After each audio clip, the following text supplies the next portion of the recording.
अस्सलाम वालेकुम नाज़रीन, आज हम CO-19 के हवाले से बात करें। CO-19 का डिनायल जो है, इंश्योरेंस कंपनी पेमेंट्स को डिनाई करता है when they believe the insurance the injury और illness is related to work and should be covered by workers compensation.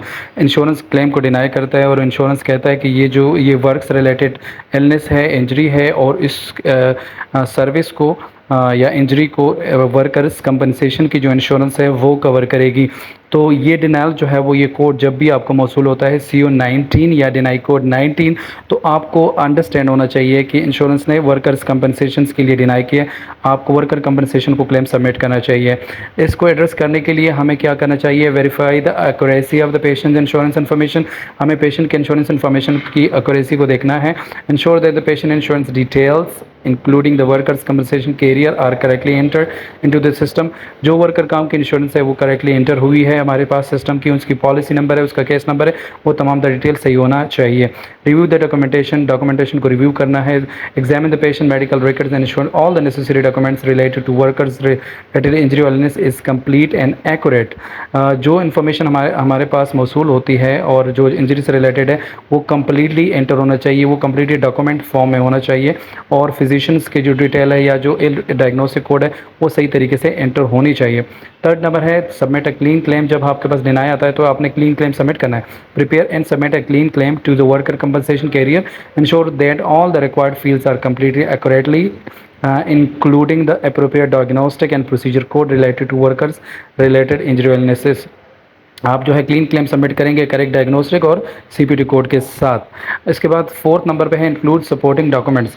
आपने सपोर्टिव डॉक्यूमेंट्स के साथ अटैच करनी है और अपील भेजना है या करेक्टिव क्लीन क्लेम भेजना है। डॉक्यूमेंटेशन जो है वो such as incident report, physicians notes and diagnostic test result. This will help provide additional evidence to support the claim and expected the reimbursement process. ये जो इंजरी से रिलेटेड रिपोर्ट है, जो भी इंफॉर्मेशन है, आप वो आपने सबमिट करना है इंश्योरेंस को और ये आपके प्रोसेस को एक्सपेक्टेड करेगा। फॉलो अप द क्लेम्स आपने मॉनिटर करनी है, तमाम तर progress notes of the claim, follow up worker compensation carrier उनके साथ फॉलोअप करना है और कीप ट्रैक विद कम्युनिकेशन। जो उनकी एडजस्टर है या जो भी उनसे रेलेवेंट जो रिप्रेजेंटेटिव है इंश्योरेंस की, उनके साथ आपने कम्युनिकेशन कंटिन्यू रखनी है। अगर वो ईमेल के थ्रू है तो आपने ईमेल्स के रिमाइंडर भेजने हैं। स्टेटस के लिए आपको कॉल्स करनी है और इंश्योरेंस से वो तमाम तर डिटेल लेनी है कि कब इंश्योरेंस को क्या चाहिए। Number 6 appeal if necessary.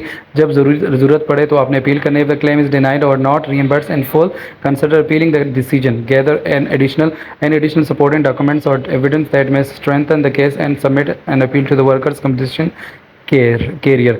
आपके पास जो भी सपोर्टिव डॉक्यूमेंट्स हैं वो आपने अपील के साथ सबमिट करनी है और इंश्योरेंस को ये क्लेम करना है कि जो आपने पेमेंट इशू की है वो एक्यूरेट नहीं है। आप जो है वो क्लेम को रिप्रोसेस कराएं और ये सब तमाम तर डॉक्यूमेंट्स इस बात के सबूत देगी कि वो तमाम तर डिटेल जो है वो आप प्रोवाइड कर रहे हैं इंश्योरेंस को।